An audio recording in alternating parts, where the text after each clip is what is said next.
नहमदुहु व नुसल्ली अला रसूलिहिल करीम अम्मा बाद फ़अऊज़ु बिल्लाहि मिनश शैतानिर रजीम बिस्मिल्लाहिर रहमानिर रहीम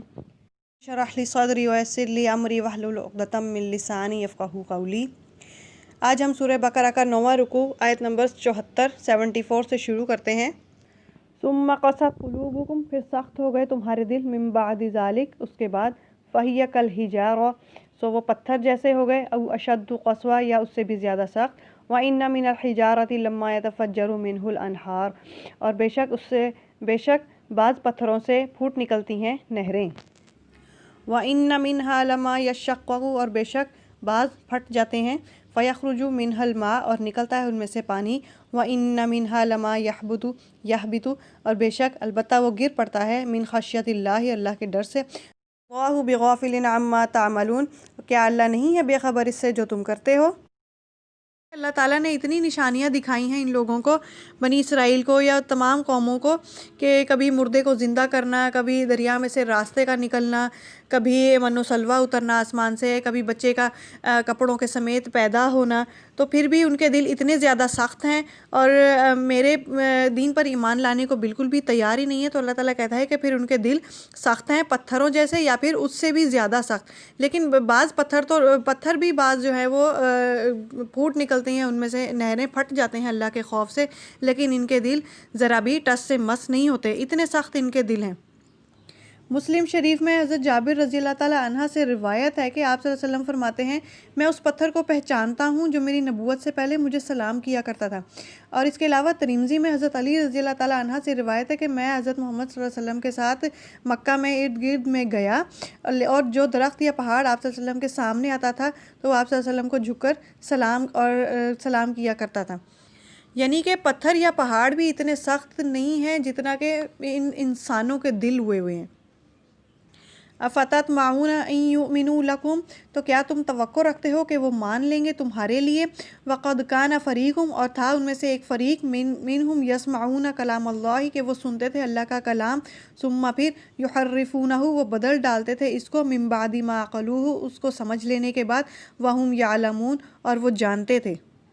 यानी आप सल्लल्लाहु अलैहि वसल्लम को अल्लाह ताला फरमा रहे हैं कि क्या आप उनसे उम्मीद रखते हैं कि ये आपके लिए ईमान ले आएंगे, जबकि उनमें से एक ग्रोह या एक फ़रीक ऐसा था जो अल्लाह ताला का कलाम सुनता था और वो उसे अपनी मर्ज़ी से बदल देता था, खुद ही हराम को हलाल और हलाल को हराम और हक़ को बातिल और बातिल को हक़ करार दे देते थे। तो अल्लाह ताला कहते हैं कि क्या तुम उनसे उम्मीदें लगाए हुए हो कि ये ईमान ले आएंगे। इन्होंने तो उससे पहले भी कौमों ने अपनी तौरात किताब में तब्दीलियाँ की, आप सल्लल्लाहु अलैहि वसल्लम की तारीफ़ को बदल डाला, तो ये भी वही हैं, ये लोग भी वैसे ही हैं, ये भी ईमान नहीं लाएंगे।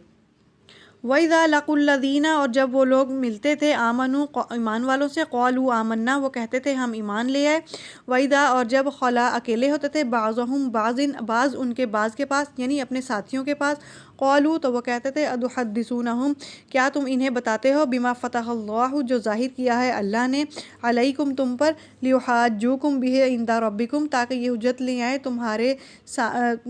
लिए तुम्हारे रब के सामने। अफ़ला ताक़िलून, तो क्या तुम नहीं समझते। यानी कि इस आयत में जो मुनाफिक थे वो कभी जब अपने दोस्तों के साथ होते थे तो कहते थे हम तुम्हारे साथ हैं, और जब ईमान वालों के साथ होते थे तो वो कहते थे हम तुम्हारे साथ हैं, हम तुम्हारे नबी के साथ हैं, हज़रत मोहम्मद सल्लल्लाहु अलैहि वसल्लम सच्चे हैं और अल्लाह के रसूल हैं। लेकिन जब वो अपने ही दोस्तों के पास, अपने ही शैतानों के पास होते थे, तब वो उनकी तरफ की बातें किया करते थे। तो ये थे मुनाफिक, उनके बारे में अल्लाह ताला ने इस आयत में ज़िक्र फरमाया है। अगली आयत है, अवला यालमूना, क्या वो नहीं जानते, अन्नल्लाह, के अल्लाह, यालमु, जानता है, मा युसिर्रूना, जो वो छुपाते हैं, व मा युलिनून, और जो वो जाहिर करते हैं। यानी कि अल्लाह ताला फरमाते हैं कि आप उनसे कह दें, क्या आप उस चीज़ से बेखबर हैं, क्या अल्लाह नहीं जानता कि जो तुम लोग छुपाते हो, जो भी कुछ तुम जाहिर करते हो। वमिनहुम उम्मीयूना, और उनमें से कुछ अनपढ़ हैं, ला यालमूना, वो नहीं जानते, अलकिताब, किताब को, इल्ला, सिवाय, अमानिया, कुछ आरजुओं के, व इन हम इल्ला यज़ुन्नून, और नहीं है वो मगर सिर्फ गुमान से काम लेते। یعنی اس آیت میں امانیہ لفظ استعمال ہوا ہے جس کے معنی ہیں زبانی پڑھنا۔ اب کتاب کو زبانی پڑھ لینا بغیر سوچے سمجھے یا بغیر سمجھے ہوئے اس کو زبانی پڑھ لینا، اور اس کے علاوہ جو ہے یہاں پر امانیہ کا بعض مفسرین نے یہ معنی بھی لیا ہے کہ امانیہ سے مراد وہ جھوٹی گھڑی ہوئی باتیں، یعنی اپنے آپ سے بنائی ہوئی باتیں ہیں جو یہودی اپنے علماء سے سن کر اس پر یقین کر لیتے تھے۔ فویل للذین، سو خرابی ہے ان لوگوں کے لیے، یکتبون جو لکھتے ہیں، الکتاب کتاب، ایدیہم اپنے ہاتھوں سے،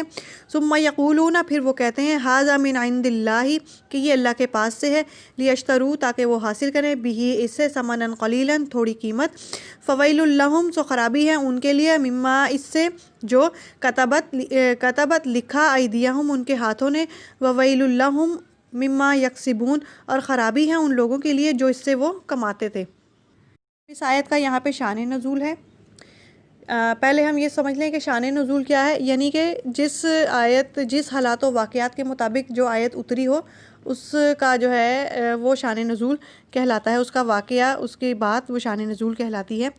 جب آپ صلی اللہ علیہ وسلم مدینہ تشریف لائے تو تورات کے علماء یعنی یہودی، ان کے علماء کو جو ہے خطرہ لاحق ہو گیا کہ اب ان کی روزی جاتی رہے گی، کیونکہ تورات میں حضور صلی اللہ علیہ وسلم کا صاف صاف ان کا اوصاف لکھے ہوئے ہیں، تو لیکن جب حضور صلی اللہ علیہ وسلم کو وہ اس کے مطابق پائیں گے اور فوراً ایمان لے آئیں گے اور ہمارے اپنے علماء کو وہ چھوڑ دیں گے، تو انہیں اس پر اندیشہ ہوا۔ انہوں نے تورات میں جو ہے نا وہ اپنے مطابق باتوں کو بدل ڈالا۔ مثلاً کہ تورات میں لکھا ہوا تھا آپ صلی اللہ علیہ وسلم کے اوصاف کہ آپ صلی اللہ علیہ وسلم بہت خوبصورت بال اور آنکھیں بھی خوبصورت، آنکھیں سرمگی، اور قد جو ہے وہ درمیانہ یعنی میانہ ہے، تو اس کو ہٹا کر انہوں نے کیا کیا کہ وہ بہت دراز قد یعنی لمبے قد کے ہیں، آنکھیں نیلی ہیں، بال الجھے ہوئے ہیں، یہی عوام کو سناتے تھے، یہی کتاب الہی کا مضمون بتاتے تھے، اور سمجھتے تھے کہ لوگ کو اس کے خلاف پائیں گے تو وہ اس پر ایمان نہیں لائیں گے اور ہماری کمائی میں کوئی فرق نہیں آئے گا اور نہ ہی ہماری سرداری ختم ہوگی۔ تو یہاں پر اللہ تعالیٰ یہی فرماتے ہیں کہ وہ جو اپنے ہاتھوں سے لکھتے ہیں وہ اس پر خرابی ہے ان لوگوں کے لیے، اور جو وہ اس سے کماتے ہیں تو وہ ان کے لیے بھی خرابی ہے۔ وَقَالُوا لَن تَمَسَّنَا النَّارُ، اور انہوں نے کہا کہ ہرگز نہ چھوئے گی آگ، الا مگر صرف ایام معدودہ چند دنوں کے، قُلْ اتَّخَذْتُمْ عِندَ اللَّهِ تو کہہ دو کیا تم نے لیا ہے اللہ کے پاس سے عہدًا کوئی وعدہ، فَلَن يُخْلِفُ اللَّهُ تو ہرگز خلاف نہ کرے گا اللہ عہدہ اپنے وعدے کے، ہم تقولون کیا تم کہتے ہو علی اللہ اللہ پر وہ کچھ ما لا تعلمون جو تم کچھ نہیں جانتے۔ اس سے مراد یہ ہے کہ یہودی کہتے ہیں کہ یہ دنیا 7000 سال تک کی ہوگی، بعد میں فنا ہو جائے گی۔ وہ کہتے ہیں کہ ہم جہنم میں صرف 7 دن رہیں گے اور بعد میں جنت میں چلے جائیں گے، یعنی 1000 سال کے بدلے 1 دن۔ اور بنی اسرائیل کہتے ہیں کہ ہم جہنم میں صرف 40 دن رہیں گے، کیونکہ ہم نے 40 دن اللہ کے سوا کسی اور کی یعنی کہ بچھڑے کی پوجا کی تھی۔ تو اللہ کہتا ہے کہ کہہ دو ان سے کیا تم نے اللہ سے کوئی وعدہ لیا تھا؟ ایسا نہیں کہ ہم صرف 7 دن یا 40 دن رہیں گے، بلکہ اپنے اپنے اعمال و حساب کے مطابق جہنم کی سزا کاٹیں گے۔ ہو سکتا ہے کہ ہمیں ساری زندگی جہنم میں رہنا پڑے، اور ہو سکتا ہے کہ ہمیں صرف 1 یا 2 دن جہنم میں رہنا پڑے، بلکہ ہم تو یہی اللہ سے دعا کریں گے کہ ہم 1 دن بھی بلکہ آدھا دن بھی جہنم میں نہ رہیں، بلکہ سیدھا جنت میں داخل ہو جائیں، کیونکہ جہنم میں ایک لمحہ بھی گزارنا ہمارے لیے قابل برداشت نہیں ہے۔ اللہ تعالیٰ ہمیں اس سے محفوظ فرمائے، آمین۔ بلا من کسبہ کیوں نہیں جس نے کمائی ہے، سیئۃً کوئی برائی، وَأَحَاطَتْ اور گھیر لیا بھی اس کو، خطیئتہ اس کی خطاؤں نے، فَأُولَٰئِکَ پس یہی لوگ ہیں، اصحاب النار دوزخی، وَهُمْ فِيهَا خالدون اور وہ اس میں ہمیشہ رہیں گے۔ والذین آمنوا اور وہ لوگ جو ایمان لائے، وعملوا اور انہوں نے کیے، عاملوا الصالحات اور انہوں نے اچھے عمل کیے، اولئک یہی لوگ ہیں اصحاب الجنہ جنتی، وہم فیہا خالدون اور وہ اس میں ہمیشہ رہیں گے۔ تو اللہ کہتا ہے کہ جس نے کمائی ہے کوئی بھی برائی یا کوئی بھی اچھائی، ذرا سی بھی رائی کے برابر بھی کوئی برائی ہے یا کوئی اچھائی ہے، تو وہ اس سے اپنے رب سے قیامت کے دن، حشر کے دن پا لے گا۔ اگر اس نے اچھا کام کیا ہے تو وہ ضرور اسے پا لے گا، اور اگر اس نے برا کام کیا ہے تو وہ ضرور اس کی سزا کاٹے گا۔ یہاں پہ ہمارا 9واں رکوع مکمل ہوتا ہے۔ وآخر دعوانا ان الحمد للہ رب العالمین۔